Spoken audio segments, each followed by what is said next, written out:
नमस्कार प्यारे बच्चों, क्या हाल चाल। मज़े में सभी, पढ़ाई मस्त चल रही है। तो मेरा नाम महेश शर्मा और इस लेक्चर में हम बात करते हैं आपके 12th फिजिक्स इंग्लिश मीडियम के लिए चैप्टर नंबर 8 के इंपॉर्टेंट क्वेश्चंस की। तो देखिए, बात करें बोर्ड एग्जाम 2023 के बुलेटिन के अकॉर्डिंग, तो इस चैप्टर ये आपका चैप्टर 2 नंबर का है, 2 मार्क्स का। और 2 मार्क्स में आपसे एक तो एक नॉलेज का सवाल यानी एक सिंपल ऑब्जेक्टिव क्वेश्चन पूछा जाएगा और एक यहाँ से न्यूमेरिकल आएगा। तो स्टार्ट करते हैं कुछ क्वेश्चंस। तो फर्स्ट क्वेश्चन देखिए क्या है यहाँ पे। ये इसके पहले जो 49 क्वेश्चन वो आपको चैप्टर नंबर 7 तक मैंने आपको दे रखे हैं। क्वेश्चन क्या देखिए, in electromagnetic waves the value of angle between electric field and magnetic field is, यानी इलेक्ट्रोमैग्नेटिक जो वेव उसमें इलेक्ट्रिक फील्ड और मैग्नेटिक फील्ड के बीच का एंगल क्या होता है। तो बच्चों देखिए, आपको पता नहीं है कि यहाँ पे जो इलेक्ट्रिक फील्ड होता है, यह मान लीजिए आप इसका वेव की मतलब wave propagation direction V velocity से इधर क्या होगा आपका इलेक्ट्रिक फील्ड और जेड में क्या होता है आपका मैग्नेटिक फील्ड होता है। तो E and B are perpendicular to each other. और यहाँ से बोलता है फेज डिफरेंस की बात करें ना, तो इसमें फेज डिफरेंस कितना होता है इनके बीच में, 0, क्योंकि दोनों सेम फेज में होते हैं। ई एंड बी दोनों किस में रहेगा, सेम फेज में रहते हैं। फेज डिफरेंस की बात करें तो फेज डिफरेंस कितना रहेगा, 0 रहेगा। और एंगल की बात करें तो एंगल कितना रहेगा इनके बीच में, ई और बी के बीच 90 डिग्री रहता है। तो कितना रहेगा यहाँ पे, इसका option C is correct, 90 degree. कितना रहेगा, 90 डिग्री रहेगा। क्लियर है। चलिए, तो यहाँ पे अगर फेज डिफरेंस पूछता तो 0 डिग्री, क्योंकि दोनों सेम फेज में होते हैं। और ई और बी के बीच का एंगल क्या रहेगा, 90 डिग्री। और E B and velocity of जो वेव है वो क्या होती है, तीनों मतलब बहुत क्या होती है, ऑल आर म्यूचुअली परपेंडिकुलर रहता है। चलिए नेक्स्ट क्वेश्चन है यहाँ पे, ऑब्जेक्ट में जो दे रखा है, विच of the following has minimum wavelength. तो बच्चों ये है क्वेश्चन आपका इलेक्ट्रोमैग्नेटिक स्पेक्ट्रम का। तो आपको इलेक्ट्रोमैग्नेटिक स्पेक्ट्रम याद होना चाहिए, उसका आपको एक बार में रिवाइज करवा देता हूँ। किसको, इलेक्ट्रोमैग्नेटिक स्पेक्ट्रम। तो बच्चों ये होता है, इसकी ट्रिक होती है ना, कौन सी वाली, कि रेडियो वेव, माइक्रोवेव, इंफ्रारेड रेव, फिर लाइट आती है, फिर यूवी रेज आती है, फिर एक्स रेज आती है, फिर गामा रेज आती है, फिर कॉस्मिक वगैरह आती है। इसकी ट्रिक क्या होती है, इसको आप ट्रिक ऐसे याद कर लीजिए, रेडियो मिर्ची। इसकी ट्रिक होती है रेडियो, क्या होती है, रेडियो मिर्ची, ठीक है। फिर होगा I love you xerox gun. इसको आप ऐसे ही याद कर लीजिए। अब इसका ट्रिक क्या देखिए, आर मतलब रेडियो वेव है ना, फिर एम मतलब माइक्रोवेव, आई मतलब इंफ्रारेड वेव्स या रेज या एल, और नेक्स्ट एल मीन्स क्या होगा, लाइट, और यूवी क्या होता है, यूवी रेज। और जीरोक्स का फर्स्ट लेटर क्या है, एक्स, एक्स मतलब एक्स रेज। और गन का फर्स्ट लेटर क्या है, जी, जी फॉर गामा रेज। तो इसकी ट्रिक क्या बन जाएगी, रेडियो मिर्ची, I love you xerox gun. इसको आप याद रखिए। अब देखो बच्चों क्या होता है, इधर से इधर जाने पर क्या होता है, इसकी जो ये है वेवलेंथ का डिक्रीजिंग ऑर्डर, वेवलेंथ का डिक्रीजिंग ऑर्डर, और फ्रीक्वेंसी का, यानी यहाँ पे लेमडा, आप यहाँ से इधर आओगे ना, तो इधर क्या होगी आपकी वेवलेंथ, तो लेमडा तो क्या होगा, डिक्रीज होगा। और जो फ्रीक्वेंसी होगी वो क्या होगी, यानी फ्रीक्वेंसी की बात करें तो फ्रीक्वेंसी, यानी फ्रीक्वेंसी इसको एप्स पे दिखाते हैं या न्यूज से भी नोट करते हैं, तो वो क्या होगी, फ्रीक्वेंसी इंक्रीज होगी। तो ये ठीक है। तो सबसे ज़्यादा वेवलेंथ किसकी होती है, रेडियो वेव्स की। और सबसे कम वेवलेंथ किसकी होती है, गामा रेज की होती है। ठीक है, ये बात करें फ्रीक्वेंसी की, तो सबसे कम फ्रीक्वेंसी किसकी होगी, रेडियो वेव्स की। और सबसे ज़्यादा फ्रीक्वेंसी किसकी होगी, गामा रेज की। जब जिसकी फ्रीक्वेंसी ज़्यादा होगी उसकी एनर्जी भी क्या होगी, ज़्यादा होगी। भाई ई इज इक्वल टू क्या होता है, एनर्जी का फॉर्मूला क्या होता है, E is equal to H nu होता है। न्यू इज द फ्रीक्वेंसी, या इसको अपने एप्स पे दिखा दें। तो इधर से इधर जाने पर एनर्जी की बात करें तो एनर्जी गामा रेज की ज़्यादा होती है। बात करें पेनेट्रिंग पावर की, तो वो भी किसकी ज़्यादा होती है, गामा रेज की ज़्यादा होती है। फिर एक्स रेज की बाकी ये डिक्रीज हो जाएगी।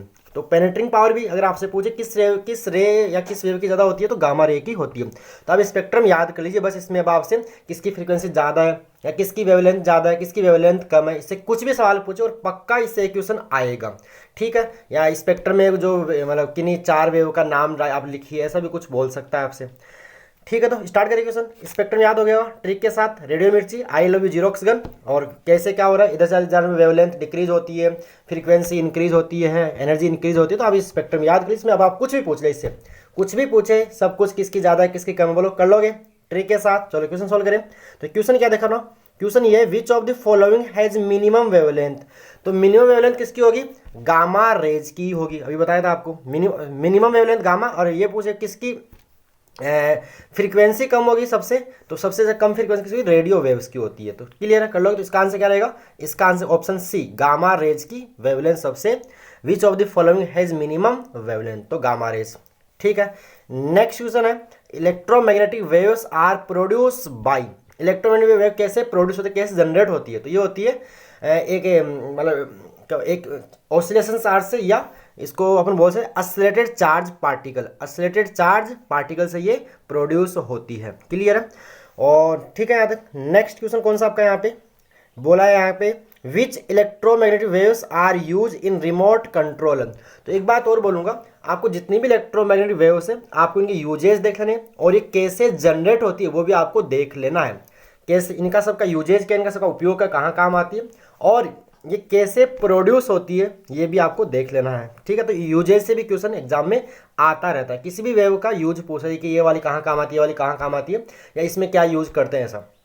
जैसे माइक्रोवेव ओवन में माइक्रोवेव काम आती है, ऐसा कुछ है ना। तो यहाँ पे क्या बोला, which electromagnetic waves are use in remote, जो रिमोट कंट्रोल होता है उसमें कौन सी होती है, तो उसमें होती है इंफ्रारेड रेज। कौन सी होती है? Infrared rays, infrared rays. बोलो क्लियर है यहाँ तक?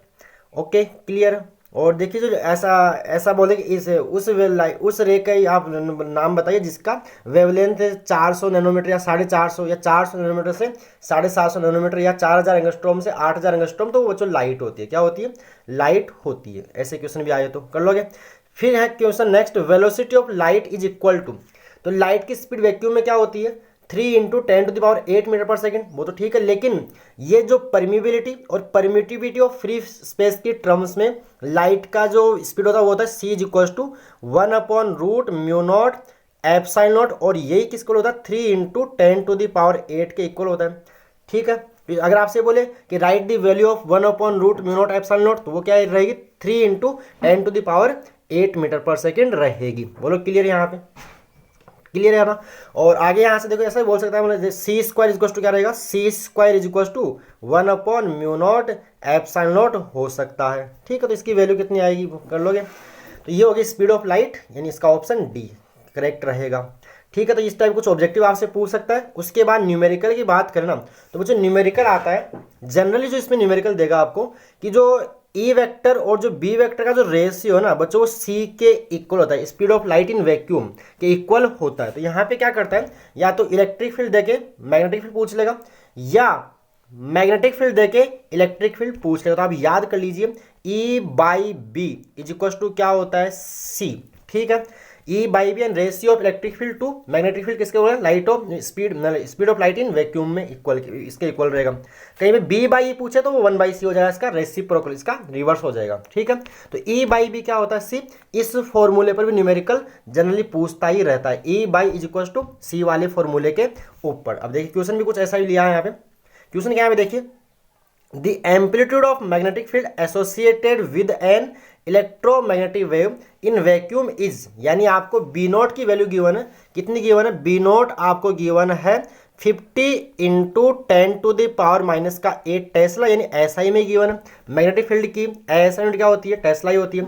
फिर बोला right the value of amplitude of the electric field in volt पर मीटर, वोल्ट पर मीटर न्यूटन पर कूलम बोथ आर दी, इसके ऐसा यूनिट किसके? इलेक्ट्रिक फील्ड के, एसोसिएट विद दी वेव। तो यहाँ से आप कैसे करोगे इसको?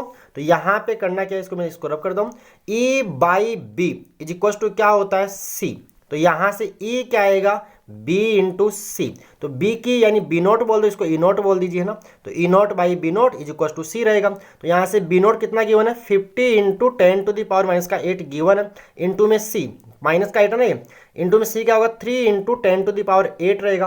तो ये तो 1 हो जाएगा, -8 + 8 10⁻0 जो 1 हो जाएगी, और 50 × क्या हो जाएगा? 150 वोल्ट पर मीटर, इसका आंसर रह जाएगा। तो इस टाइप का सवाल भी एग्जाम में जनरली पूछता ही रहता है। तो E/B = क्या रहेगा? C रहेगा। बोलो क्लियर है यहाँ तक? तो अगर न्यूमेरिकल आए तो ऐसा आप कर लोगे। एक ही तो इसमें फॉर्मूला E/B = C। ठीक है? चलिए, और यहाँ पे देखो कई बार अगर आपसे पूछ लेना तो इलेक्ट्रिक फील्ड मतलब यहाँ से वेव वगैरह और फ्रीक्वेंसी वगैरह, वो वेवलेंथ वगैरह या फ्रीक्वेंसी भी कई बार इक्वेशन देके पूछ सकता है। चलिए आगे देखते हैं। नेक्स्ट क्वेश्चन यहाँ पे मैंने जो लिया है वो लिया है, राइट एनी 2 मैक्सवेल इक्वेशन। कोई भी आपसे 2 मैक्सवेल इक्वेशन राइट, जो 4 उनमें से कोई सी भी 2 राइट करवा सकता है। और इसी को अलग तरीके से पूछ सकते हैं, right the mathematical equation of ampere circuital law. तो अब चारों याद कर ली, उनमें से ये भी एक हो जाती है। तो वो क्या होती है? क्लोज इंटीग्रल मैक्सवेल इक्वेशन कौन सी होती है? Close integral B vector dot dl vector = μ0 × I। तो आई नो के साथ क्या करना होता है, आई सी प्लस आई डी और करना होगा। आई डी क्या हो जाएगा, I C conduction current and I D क्या होगा, डिस्प्लेसमेंट करंट रहेगा। तो ये आप एक मैक्सवेल इक्वेशन ये भी है, तो ये राइट करवा लेगा या तो एक, या बोले right any two Maxwell equation. तो चार में से कोई से भी आप दो राइट, जैसे Gauss law in electric field, Gauss law in magnetism, उसके बाद Faraday's law in electromagnetic induction, ये तो आपके चारों मैक्सवेल। और ये फोर्थ कौन सी आपकी, एम्पियर मैक्सवेल इक्वेशन, इनको हम क्या बोलते हैं, मैक्सवेल इक्वेशंस बोलते हैं। क्लियर है। चलिए नेक्स्ट यहाँ पे मैंने क्वेश्चन में से डेरिवेशन बोला हुआ तो नहीं, फिर मैंने दे दिया, देख जाना एक बार इसको भी।